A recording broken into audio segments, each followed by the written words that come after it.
Kekalahan ketiga Timnas U23 Malaysia di Piala Asia U23 2024 menegaskan sepak bola di tim negeri jiran itu sedang sekarat.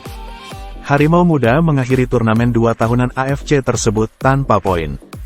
Dalam laga penutupnya di grup D di Stadion Al Janoub, Al Wakrah, yang berakhir Rabu, tanggal 24 April tahun 2024, dini hari WIB, Malaysia menyerah 1-2 kepada Kuwait. Tekad pelatih Juan Torres Garrido dan seluruh pemainnya untuk mengembalikan kebanggaan nasional Malaysia pada laga terakhir gagal terwujud. Namun, masih ada setitik kecil kebanggaan karena Malaysia berhasil mencetak gol ke gawang Kuwait.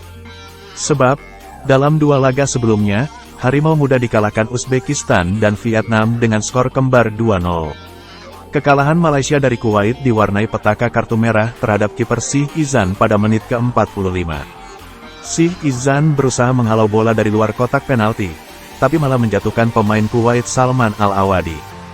Dia diusir wasit Alex King setelah dicek melalui video asisten referee, VAR. Syih Izan juga mengalami benturan keras di kepalanya saat bentrok dengan Salman dan menerima perawatan medis.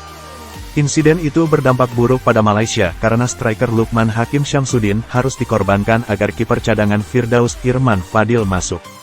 Sungguh hari yang sangat menyedihkan bagi Timnas U23 Malaysia.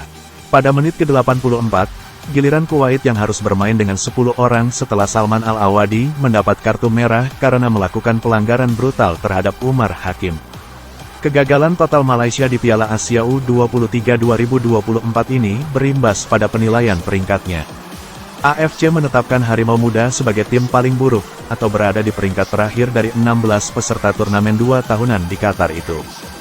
Dengan statistik tanpa pernah menang, mencetak 1 gol dan kebobolan 6 gol, Malaysia mengantongi selisih gol -5.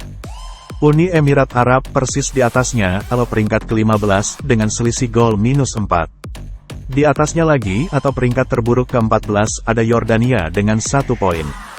Menurut AFC Competition Operations Manual, penentuan peringkat itu didasarkan secara berurutan mulai dari posisi akhir di grup terkait, lalu beranjak ke tingkat lebih umum di semua grup dalam hal poin, selisih gol, jumlah gol yang dicetak, hingga poin disiplin, serta terakhir posisi undian. Peringkat ke-9 sampai ke-16 dikelompokkan sebagai tim yang tersingkir di fase grup. Sedangkan Timnas U23 Indonesia masuk dalam kelompok 1 sampai 8 yang lolos ke perempat final. Kelompok itu akan dibagi lagi menjadi 2 bagian, yakni 4 semifinalis dan 4 yang tersingkir di perempat final. Dari 4 semifinalis, 3 terbaik, juara, runner-up, peringkat ketiga, otomatis mendapat tiket tampil di Olimpiade Paris 2024. Sementara peringkat keempat berkesempatan menyusulnya dengan syarat menang atas Guinea dalam laga playoff. Dalam konferensi pers pasca laga, pelatih Garrido meminta maaf kepada seluruh supporter sepak bola Malaysia karena gagal memenuhi target lolos ke perempat final.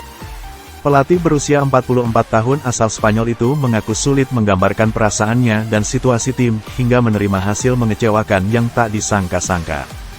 Bersaing di laga ini setelah 2 kekalahan beruntun sangatlah sulit, apalagi harus bermain dengan 10 pemain, ucapnya, seperti dikutip dari kantor berita Malaysia, bernama Kegagalan Timnas U23 Malaysia di Piala Asia U23 2024 ini mengikuti jejak timnas seniornya di Piala Asia 2023. Dalam event yang juga digelar di Qatar pada Januari tahun 2024 itu, Timnas Malaysia menjadi juru kunci grup E tanpa bisa menang. Timnas Indonesia masih lebih baik dari Malaysia karena lolos ke babak 16 besar, meski akhirnya dihentikan Australia. Selain itu, Harimau Malaya kini juga sedang terpuruk di kualifikasi Piala Dunia 2026. Tim asuhan Kim Pan-gon tersebut terancam gagal melaju ke putaran ketiga setelah dirujak Oman 2 kali dengan skor kembar Siam 2-0. Kekalahan telak beruntun itu juga membuat peringkat Malaysia di FIFA anjlok 6 tingkat ke posisi 138. Bahkan, Timnas Indonesia berhasil melompatinya ke posisi 134 dari sebelumnya 142 berkat menang 2 kali atas Vietnam.